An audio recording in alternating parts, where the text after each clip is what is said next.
जो दरवाजे पर आए हुए अतिथि का सम्मान नहीं करता, उसको जल नहीं पिलाता, उसका मान सम्मान नहीं देता, उसका आतिथ्य नहीं देता, उसके लिए भी एक नरक रखा गया है।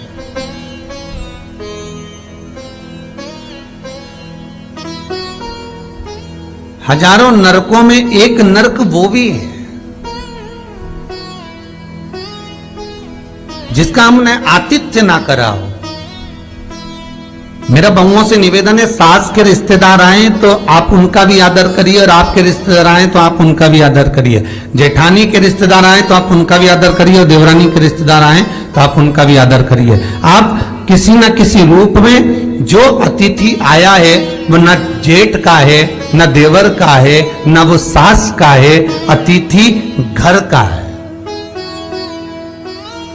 किसी एक व्यक्ति का अतिथि नहीं है।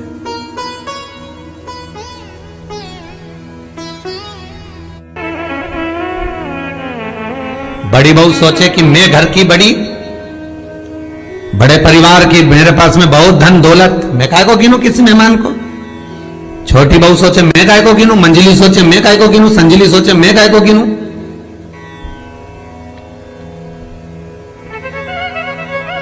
तुम्हारे माँ बाप आए, सास अगर तुम्हारे पिता से, तुम्हारी माता से बात ना करे, देवरानी बात ना करे, जेठानी बात ना करे, तो तुम्हें कैसा लगेगा कि तुम्हारे माँ बाप आए और किसी ने सम्मान नहीं करा। उसी तरह सास के रिश्तेदार आए, तुम सम्मान नहीं करोगी तो उसको कैसा लगेगा। फिर तुम्हारे घर के आए, वो सम्मान ना करे तो तुम्हें कैसा लगेगा। आतिथ्य, घर में कोई भी आए वो सबके लिए। दूसरा क्रम बताया, घर के दरवाजे पर जो तुलसी का पौधा होता है, जीवन में सबसे पहले अगर दुख आता है, तकलीफ आती है, कष्ट आता है, बीमारी आती है, रोग आता है, कोई बड़ा घटना घटने वाली होती है, कोई बड़ा कष्ट आने वाला होता है, तो लक्ष्मी जी से माता पार्वती कह रही है, घर में जो तुलसी का पौधा होता है सबसे पहले घात उसी पर होती है। तुलसी का पौधा सूख जाता है, समाप्त हो जाता है, उसके डालियां मुरझा जाती हैं, नीचे लटक जाती है, मंजरी झुक जाती है, या तुलसी के कुंडे में जो मिट्टी है उसमें फफूंद पड़ जाती है।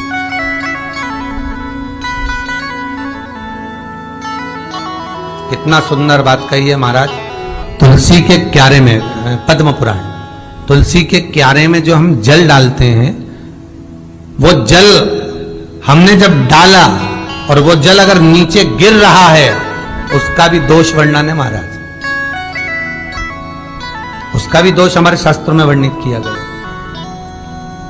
तुलसी के क्यारे में अगर जल डाल रहे हैं और वो जल जमीन पर बह रहा है, गिर रहा है, उसका भी दोष है।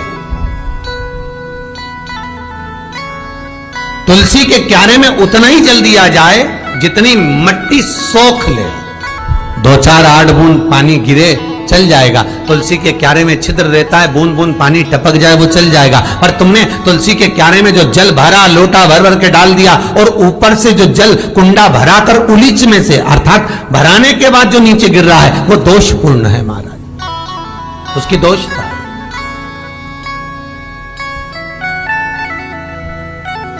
वो दोष देने। तो लक्ष्मी से माता पार्वती जी कह रही हैं कि दूसरा क्रम है घर में वैभव, लक्ष्मी, संपदा, प्रतिष्ठा, यश, आरोग्य को पाने के लिए तुलसी के क्यारे की आराधना, तुलसी के कुंड को नमन करना। तीसरा क्रम कहा, घर में चाहे नल लगा हो, चाहे आरओ का प्लांट लगाओ, पानी का, घर में छोटा छोटा आरओ प्लांट लगा लेता है, फिर भी घर के अंदर रसोई घर में एक छोटा सा मटका, मटका नहीं तो हंडा, हंडा नहीं तो बाल्टी, बाल्टी नहीं तो कलसा, पानी का भरा हुआ जो नारी रखती है, दूसरे दिन उस पानी को बाहर ढोल कर फिर वापस धोकर भर लेती है। मटका रोज धुलता है, हंडा रोज धुलता है, प्रतिदिन का। जितना जल उस पात्र में रहता है, भरता है, ऐसे ही घर में संपदा बढ़ती। 3 क्रम बढ़ता। चौथा, नारी के मस्तक पर जो चीर होता है, ये पूर्वज, इसी चीर से कथा प्रारंभ हुई थी और वहीं पर पहुंच गई। लक्ष्मी पार्वती के संवाद पर चल रही है महाराज। मस्तक पर जो चीर होता है, मस्तक पर जो वस्त्र होता है, वो वस्त्र पूर्वजों का, पितरों का, कुल देवी देवताओं का आशीर्वाद होता है। ईश्वर महादेव, जो व्यक्ति पथभ्रष्ट होता है, जैसे मदिरा के नशे में पड़ गया, कहीं जुए में पड़ गया, कहीं मांसाहार में पड़ गया, कहीं व्यसन में पड़ गया, कहीं गलत काम में अगर कोई जा रहा है, तो श्रंभेश्वर महादेव के नाम से काली तिल भगवान शिव को समर्पित करी जाती है। महाराज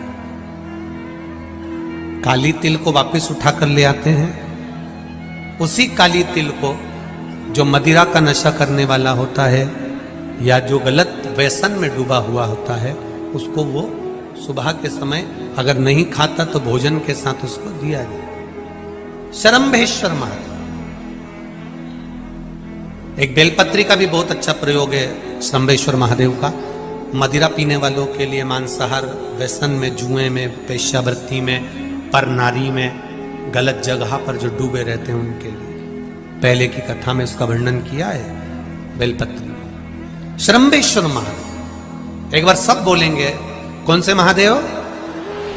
श्रंभेश्वर महादेव। फिर जम के बोल लो एक बार, श्रंभेश्वर महादेव। जब हमारे घर में क्रोध बढ़ता है या कोई गलत कार्य में जाने लगता है, तो श्रंभेश्वर महादेव का हमें शरणागति लेना चाहिए। श्रंभेश्वर महादेव का पूजन करना चालू कर देना चाहिए। कई लोग कहते हैं महाराज जी ये श्रंभेश्वर महादेव का मंदिर कहाँ मिलेगा, हम कहाँ पूजन करने जाए? कहीं नहीं जाना, तुम्हारे घर के पास में जो शंकर जी का मंदिर है वहीं जाओ, उसी देवालय में, उसी मंदिर में जाओ। श्रंभेश्वर महादेव के नाम से जल चढ़ाना प्रारंभ करेंगे।